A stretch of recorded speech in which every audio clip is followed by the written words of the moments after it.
निर्गमन अध्याय 27। फिर वेदी को बबूल की लकड़ी की 5 हाथ लंबी और 5 हाथ चौड़ी बनवाना। वेदी चौकोर हो और उसकी ऊंचाई 3 हाथ की हो और उसके चारों कोनों पर 4 सींग बनवाना। वे उस समेत एक ही टुकड़े के हों और उसे पीतल से मढ़वाना। और उसके राख उठाने के पात्र और फावड़ियां और कटोरे और कांटे और अंगीठियां बनवाना। उसका कुल सामान पीतल का बनवाना। उसके लिए पीतल की जाली की एक झंझरी बनवाना और उसके चारों सिरों में पीतल के 4 कड़े लगवाना। और उस झंझरी को वेदी के चारों ओर की कंगनी के नीचे ऐसा लगवाना कि वह वेदी की ऊंचाई के मध्य तक पहुंचे। और वेदी के लिए बबूल की लकड़ी के डंडे बनवाना और उन्हें पीतल से मढ़वाना। और डंडे कड़ों में डाले जाएं कि जब जब वेदी उठाई जाए तब वे उसके दोनों किनारों पर रहें। वेदी को तख्तों से खोखली बनवाना, जैसे वह इस पर्वत पर तुझे दिखाई गई है वैसी ही बनाई जाए।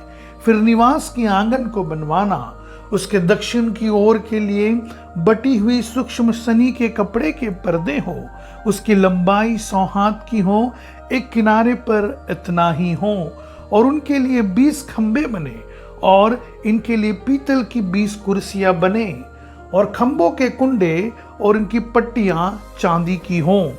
और इसी प्रकार आंगन के उत्तर की ओर की लंबाई में भी 100 हाथ लंबे पर्दे हों और उनके लिए भी 20 खंबे और इनके लिए भी पीतल के 20 खाने हों। और उन खंबों के कुंडे और पट्टियां चांदी की हों। फिर आंगन की चौड़ाई में पश्चिम की ओर 50 हाथ के पर्दे हों। उनके लिए खंबे 10 और खाने भी 10 हो।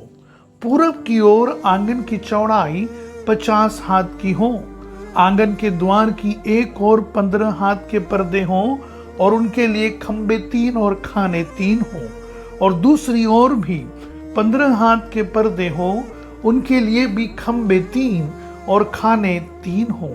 आंगन के द्वार के लिए एक पर्दा बनवाना जो नीले, बैंगनी और लाल रंग के कपड़े और बटी हुई सूक्ष्म सनी के कपड़ों का कामदार बना हुआ 20 हाथ का हो। उसके लिए खंबे 4 और खाने भी 4 हों। आंगन के चारों ओर के सब खंबे चांदी की पट्टियों से जुड़े हों। उनके कुंडे चांदी के और खाने पीतल के हों। आंगन की लंबाई 100 हाथ की और उसकी चौड़ाई 50 हाथ की और उसके कनात की ऊंचाई 5 हाथ की हो। उसकी कनात बटी हुई सूक्ष्म सनी के कपड़े की बने और खंबों के खाने पीतल के हों। निवास स्थान के भांति भांति के बर्तन और सब सामान और उसके सब खूंटे और आंगन के भी सब खूंटे पीतल ही के हों। फिर तो इजराइलियों को आज्ञा देना कि मेरे पास दीवट के लिए कूट के निकाला हुआ जैतून का निर्मल तेल ले आना, जिससे दीपक नित्य जलता रहे। मिलाप वाले तंबू में उस बीच वाले पर्दे से बाहर जो साक्षी पत्र के आगे होगा, हारून और उसके पुत्र दीवट सांझ से भोर तक यहोवा के सामने सजा कर रखे। यह विधि इजराइलियों की पीढ़ियों के लिए सदैव बनी रहेगी।